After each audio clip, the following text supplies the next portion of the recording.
नमस्कार, प्रणाम, गोड़ लागतानी हिंदुस्तान। आज दुनिया के लिए मजदूर दिवस है, लेकिन दुनिया के लिए, हमारे बिहार के लिए नहीं। क्योंकि बिहार के मजदूर आज जीने के लिए सबसे ज़्यादा संघर्ष कर रहे हैं। क्योंकि बिहार अब कुछ ऐसे लोगों के हाथ में है जिनको लोगों की भूख प्यास और गरीबी में भी अपना स्वार्थ दिखाई देता है। वो भूल गए हैं कि जिस कुर्सी पर बैठकर वो लोगों की बहती वेदनाओं का मजा ले रहे हैं, उसका रास्ता भी हमारे गाँव के कच्चे रास्तों और खड़ंजों से होके जाता है। अरे कल्पना करो, जब कोटा के 2 रूम पार्टों में से एक यूपी सरकार की बस से उसको सही सलामत उसके घर पहुंचा देती है, तब तुम्हारा बिहारी जो छात्र है वो तुमको किस आशा से देख रहा होगा। वैसे आशा जिंदों से किया जाता है, सड़ों और मुर्दों से नहीं किया जाता है। सड़े से याद आया कि साहब, वैसे भी बस स्टेशन पर खड़ी बिहार सरकार की बसें अपनी आपकी कुर्सी की तरह ही सड़ रही। क्या उनमें तेल डालने का भी पैसा नहीं है आपके खजाने में? कैसे होगा? सब पैसा तो मानव श्रृंखला बनाने के लिए हेलीकॉप्टर से फोटो खिंचवाने के लिए लगा दिया।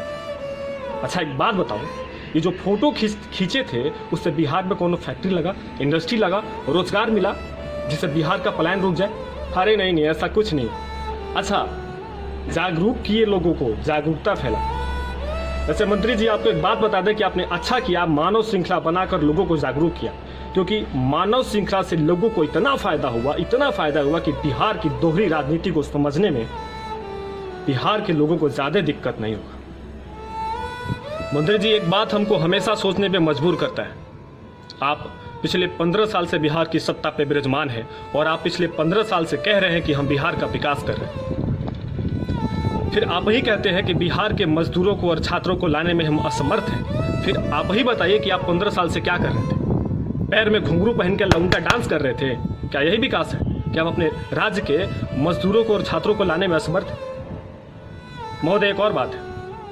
आप कहते हैं कि 17 लाख बिहारियों को लाना मुश्किल है। आप कहते हैं बाढ़ पे काबू करना मुश्किल है, चमकी बुखार का इलाज कर पाना मुश्किल है, बिहार में कंपनी लगा पाना मुश्किल है, युवाओं को रोजगार देना मुश्किल है।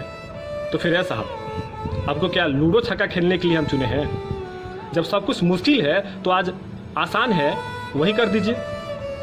वैसे बता दूं कि लूडो में छक्का हमारा फेवरेट है, आपको भी पसंद होगा। कहिए तो भिजवा दूं।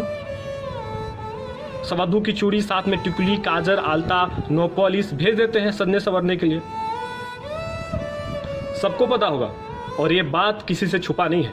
जब पटना में साहब की पार्टी का बड़ा बड़ा रैली होता है ना, तो बसों और गाड़ियों में लोग ठूस ठूस कर बिहार के गली गली से, गांव गांव से लाए जाते हैं।